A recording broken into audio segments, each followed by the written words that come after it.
may babae na isa akong nakita dito. Okay lang na yan. Okay lang na isa ito. Okay.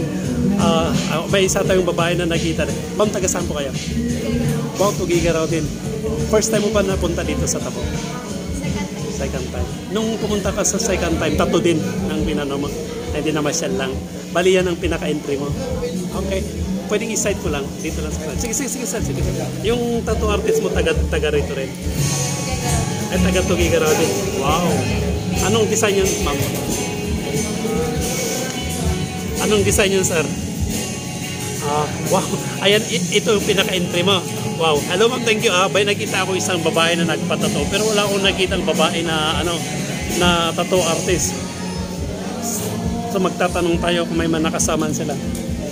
Sir, nung nagtatato kayo dito sa mayroon kayo nakasabay na babae na nagtatato rin, wala? O nagpapatato lang? Tattoo artist na babae, wala? Ay, wala. Wow, sige. Sige, sir. Thank you, At meron dito sa sa baba. Ay, hello.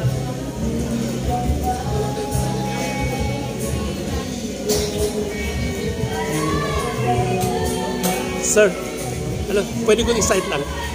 Site ko lang. Okay. Taga saan po kayo, sir? Tugigaraw din. First time mo ba na napunta dito sa Tabo? Second time na? Oh. Saan galing yung yung tattoo mo na yan, yung una? Tugigaraw. Na-contest mo yan, hindi? Ito ang pinaka-entry mo ngayon. So, anong design yan?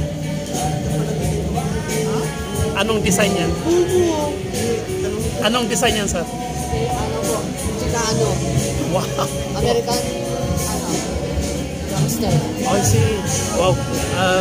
First time mo rin napunta dito sa Rinde? Dito po sa ito. Apo. Okay, wow. At least, na-meet natin ang mga karamihan sa mga na nagtatato dito sa mga puro dayuhan lahat. At ang mga artist din nila, ang mga model din nila, sarili nilang dala. So may kanya-kanya silang may kanya-kanya silang design. At kung titingnan mo yung pagtato nila, talagang iniisa-isa lang nila. Sir, isang kulay lang yan? Meron din. I see, wow. Black and gray. Black. Oh, sige, maganda. Okay. Sir, thank you,